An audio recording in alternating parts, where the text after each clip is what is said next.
ሀራምቤ ሬዲዮ 98.7 የግንቦት 17 2018 የሰዓቱን ዜና ይዘን ቀርበናል።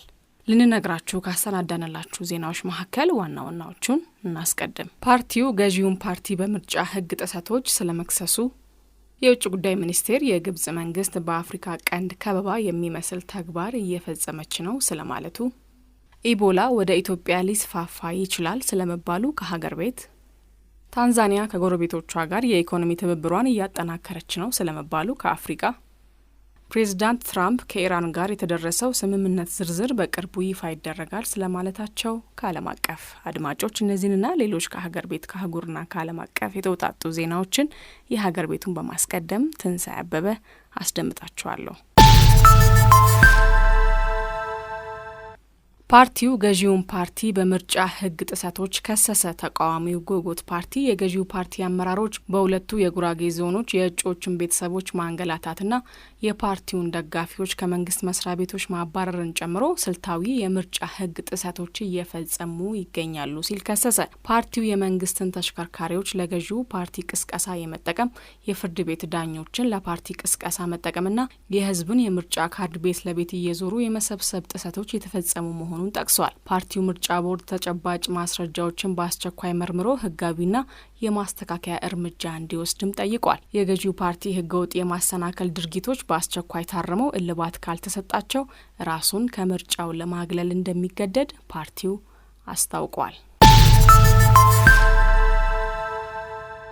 የውጭ ጉዳይ ሚኒስቴር የግብጽ መንግስት በአፍሪካ ቀንድ ከበባ የሚመስል ተግባር እየፈጸመች ነው አለ። የግብጽ መንግስት በአፍሪካ ቀንድ ከበባ የሚመስል ተግባር የኢትዮጵያን ፍላጎት ለማነቅ የሚደረግ እንቅስቃሴ መሆኑን የውጭ ጉዳይ ሚኒስቴር አስታውቋል። ኢትዮጵያ የባህር በር ማግኘትን አጀንዳዋን ይፋ ካደረገች ወዲህ ግብጽ በአፍሪካ ቀንድ በተለይም ከሶማሊያና ከኤርትራ መንግስታት ጋር ግንኙነቶቿ ጨምረዋል ያሉት ቃል አቀባዩ ይህ አዲስ ነገር አይደለም፣ ግብጾች ረጅም ጊዜ ሲከተሉት የቆዩትና የሞከሩት ስልት ነው። የኢትዮጵያ የባህር በር አጀንዳ ምን ያህል አስፈላጊ እንደሆነ አንዱ ማሳያ ነው ብለዋል። አክለውም የግብጽ መንግስት ኢትዮጵያ የባህር በርን በተመለከተ አቋሟን ማንጸባረቅ ከመጀመሯ በፊት ትንኮሳ የሚመስሉ ነገሮችን በተደጋጋሚ እያሳየች ነው ብለዋል። የባህር በር በተለያዩ አካላት ድጋፍ እያገኘ አጀንዳ መሆኑን የገለጹት አምባሳደር ነቢያት ይህንን ፖሊሲዋንና ፍላጎቷን አጠናክራ ስትቀጥል ሰላማዊና ዲፕሎማሲያዊ በሆነ መንገድ ነው በማለት አስረድተዋል። ኢቦላ ወደ ኢትዮጵያ ሊስፋፋ ይችላል በሚል የጥንቃቄ መልእክት ተላለፈ። በዲሞክራቲክ ሪፐብሊክ ኮንጎ የተከሰተው ኢቦላ ኢትዮጵያን ጨምሮ ወደ 10 የአፍሪካ ሀገራት ሊስፋፋ ይችላል የሚል ስጋት መኖሩን የአፍሪካ በሽታ መቆጣጠሪያና መከላከያ ማዕከል አፍሪካ ሲዲሲ አስጠነቀቀ። የአፍሪካ ሲዲሲ ኃላፊ ዣን ካሲያ ጉዳዩን አስመልክቶ በሰጡት መግለጫ ስጋት ላይ የሆኑ 10 ሀገራት አሉን በማለት ኢትዮጵያ፣ ሩዋንዳ፣ ኬንያ፣ ታንዛኒያ፣ አንጎላ፣ ቡሩንዲ፣ ማዕከላዊ አፍሪካ ሪፐብሊክ፣ ኮንጎ ሪፐብሊክ፣ ደቡብ ሱዳንና ዛምቢያ ቫይረሱ ይሰራጭባቸዋል ተብለው ከተሰጉት ሀገራት ውስጥ መሆናቸውን ዘርዝረዋል። ኃላፊው በመግለጫው አሁን የተከሰተው የኢቦላ ቫይረስ ስርጭት ከ10 ዓመት በፊት በምዕራብ አፍሪካ ከታየው በጣም ግዙፉ ነው ብለዋል። ካሲያ በኢቦላ ወረርሽኝ ላይ በኦንላይን በሰጡት መግለጫ ወቅት ከኢትዮጵያ ውጪ የዘረዘሯቸው ሀገራት በአጠቃላይ በቫይረሱ የተያዙ ሰዎች የተገኙባቸው የዲሞክራቲክ ሪፐብሊክ ኮንጎ ወይም የኡጋንዳ ጎረቤቶች ናቸው። የአፍሪካ ሲዲሲ ኃላፊ በካምፓላ ለጋዜጠኞች በሰጡት መግለጫ እስካሁን ድረስ 200 ያህል በቫይረሱ ተይዘው መሞታቸው የተጠረጠሩ መሆኑን ገልጸው በኮንጎ የተከሰተው የኢቦላ ቫይረስ ስርጭት ሰፊ ነው ብለዋል። መከላከያ ሰራዊት ጽምዶን በተመለከተ ለዲፕሎማቶች ማስገንዘቡን አስታወቀ። መከላከያ ሰራዊት ህወሓትና የኤርትራ መንግስት በጥምረት በኢትዮጵያ ሉዓላዊነት ላይ ስጋት የሚፈጥሩ እንቅስቃሴ ካደረጉ ስለሚወስደው እርምጃ ለዲፕሎማቲክ ማህበረሰቡ ማሳወቁን የሰራዊቱ የውጭ ግንኙነትና ወታደራዊ ትብብር ዳይሬክተር ሜጀር ጀነራል ተሾመ ገመቹ ለኢትዮጵያ ቴሌቪዥን ተናግረዋል። መከላከያ ሰራዊት ይህን ያደረገው ጽምዶ የተባለውን የህወሓትና የኤርትራ ጥምረት ወደ ተግባር ለመቀየር የሚፈልጉ አካላት ካሉ እርምጃ እርምጃው ምን እንደሚሆን የኢትዮጵያ ወዳጆች ማወቅ ስላለባቸው መሆኑን ጄኔራሉ ገልጸዋል። ያም ሆኖ መከላከያ ሰራዊቱ የጽምዶ እንቅስቃሴን አሁን ባለበት ደረጃ ለኢትዮጵያ ሰላምና ደህንነት አስጊ አድርጎ እንደማይወስደው ዳይሬክተሩ ጠቁመዋል።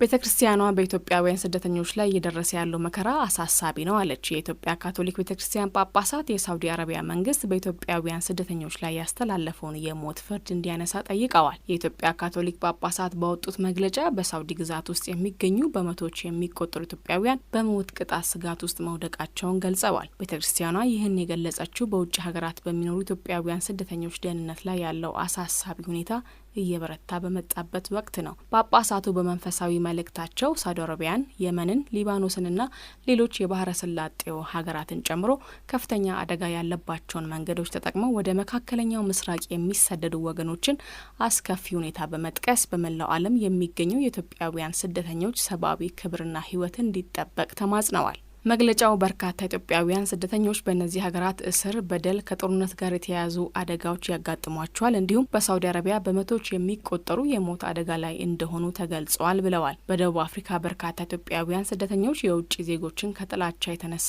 በአመፅና በግድያ ክቡር ሕይወታቸው እየጠፋ ነው ያሉት ጳጳሳቱ እጅግ በጣም አደገኛ ከሆኑ የስደት መንገዶች አንዱ የሆነው በሱዳን፣ ሊቢያ፣ አውሮፓ መንገድም በርካታ ስደተኞች በበረሃ መሻገሪያዎች ላይ በህገወጥ ዝውውር አማካኝነት ለእስር፣ ለጉልበት ብዝበዛና በሃይማኖታቸው ምክንያት ለአደገኛ ስደትና ለሞት መጋለጣቸውን ገልጸዋል። ጉዳዩን አስመልክቶ የውጭ ጉዳይ ሚኒስቴር ቃል አቀባይ አምባሳደር ነቢያት ጌታቸው ለጋዜጠኞች በሰጡት መግለጫ የውጭ ጉዳይ ሚኒስቴር ጌዲዮን ጢሞቴዎስ ከሳውዲ አረቢያ የውጭ ጉዳይ ምክትል ሚኒስቴር ኢንጂነር ዋሊድ አልክሬጂ ጋር መወያየታቸውን መግለጻቸው አይዘነጋም። በውይይቱም ሁለቱ ወገኖች ያላቸውን የረጅም ጊዜ የሁለትዮሽ ግንኙነት ያረጋገጡ ሲሆን ህጋዊ የስራ ስምሪት እድሎችን ማሳደግ እንዲሁም በሳውዲ አረቢያ የኢትዮጵያውያንን ደህንነትና መብት ማረጋገጥ በሚቻልበት ሁኔታ ላይ መምከራቸውን ገልጸዋል። ሚኒስቴሩ አክለውም ኢትዮጵያና ሳውዲ አረቢያ በሳውዲ ግዛት ውስጥ በሚሰሩ ኢትዮጵያውያን ስደተኞች ዙሪያ ያላቸውን ትብብር በማጠናከር በሚያስፈልግበት ጉዳይ ላይ መስማማታቸውን አመላክተዋል።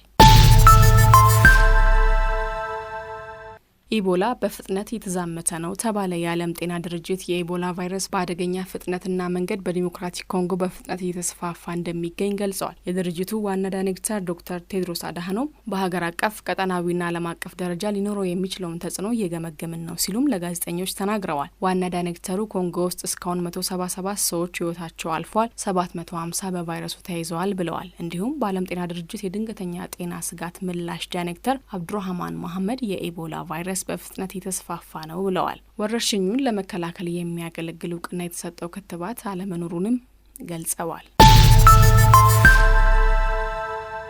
ታንዛኒያ ከጎረቤቶቿ ጋር የኢኮኖሚ ትብብሯን እያጠናከረች ነው ተባለ። ታንዛኒያ የንግድ ጋሬጣዎችን ለማስወገድና ከጎረቤቶቿ ጋር ኢኮኖሚያዊ ትብብሯን ለማሳደግ የምታደርገውን ጥረት እያፋጠነች መሆኑን የሀገሪቱ የኢንዱስትሪና የንግድ ሚኒስቴር አስታውቋል። የኢንዱስትሪና ንግድ ሚኒስቴር ጁዲት ካፒንጋ የመስሪያ ቤታቸውን የ2026ና የ2027 በጀት ትንበያ ባቀረቡበት ወቅት እንደገለጹት በታንዛኒያና በኬንያ መካከል 14 የንግድ እክሎች ተለይተው 3ቱን መፍታት ተችሏል። ወደ ኬንያ በሚላከው የታንዛኒያ ቢራ ላይ ይጣል የነበረው ፍትሐዊ ያልሆነ የገቢ ንግድ ቀረጥና ከፍተኛ የቴምብር ክፍያ መነሳት ከኬንያ ወደ ታንዛኒያ የሚገቡ የሰብል ዘሮችን የማስመጣት ሂደት ቀላልና ቀልጣፋ ማድረግ የመሳሰሉት መፍትሄ ከተገኘላቸው ችግሮች መካከል ተጠቃሽ ሆነዋል። ታንዛኒያ ከምስራቅ አፍሪካ የንግድ እድል ለመጠቀም በቀጠናዊና በሁለትዮሽ መድረኮች አማካኝነት ድንበር ተሻጋሪ የንግድ እንቅፋቶችን መቀነስ ትቀጥላለች ሲሉ ካፒንጋ አክለው ገልጸዋል። ዘገባው የስፑትኒክ አፍሪካ ነው።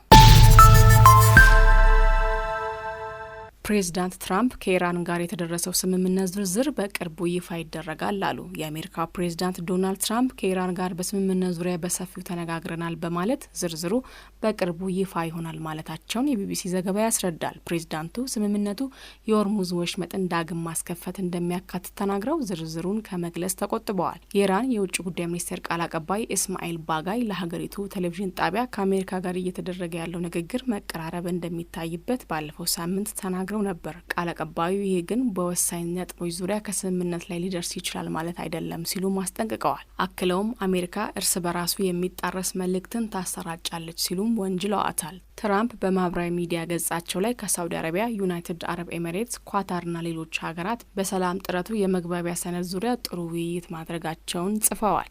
ዶናልድ ትራምፕ አሜሪካ፣ ኢራንና ሌሎች ሀገራት በአብዛኞቹ የድርድር ነጥቦች ላይ ተስማምተናል፣ ነገር ግን ይፋ ከመሆኑ በፊት መጠናቀቅ ያለባቸው ጥቂት ዝርዝር ጉዳዮች አሉ ብለዋል። የስምምነቱ የመጨረሻ ነጥቦችና ዝርዝሮች ላይ ውይይት እየተደረገ ነው፣ በቅርቡ ይፋ ይሆናልም ብለዋል። አድማጮቻችን ዜናዎቹ አብቅተዋል። ከመሰናበታችን በፊት የነገርናችሁን የዜና ርዕሶች እናስታውሳችሁ። ፓርቲው ገዢውን ፓርቲ በምርጫ ሕግ ጥሰቶች ስለመክሰሱ፣ የውጭ ጉዳይ ሚኒስቴር የግብጽ መንግስት በአፍሪካ ቀንድ ከበባ የሚመስል ተግባር እየፈጸመች ነው ስለማለቱ፣ ኢቦላ ወደ ኢትዮጵያ ሊስፋፋ ይችላል ስለመባሉ ከሀገር ቤት፣ ታንዛኒያ ከጎረቤቶቿ ጋር የኢኮኖሚ ትብብሯን እያጠናከረች ነው ስለመባሉ ከአፍሪካ፣ ፕሬዚዳንት ትራምፕ ከኢራን ጋር የተደረሰው ስምምነት ዝርዝር በቅርቡ ይፋ ይደረጋል ስለማለታቸው ከዓለም አቀፍ። አድማጮቻችን ለሰዓቱ ያዝናቸው ዜናዎች እነዚህን ይመስሉ ነበረ። ከዜናዎቹ ጋር ትንሳኤ አበበ ነበርኩ። ከቀሪ የአራምቤ ሬዲዮ ዝግጅቶች ጋር መልካም ጊዜ ይሆንላችሁ።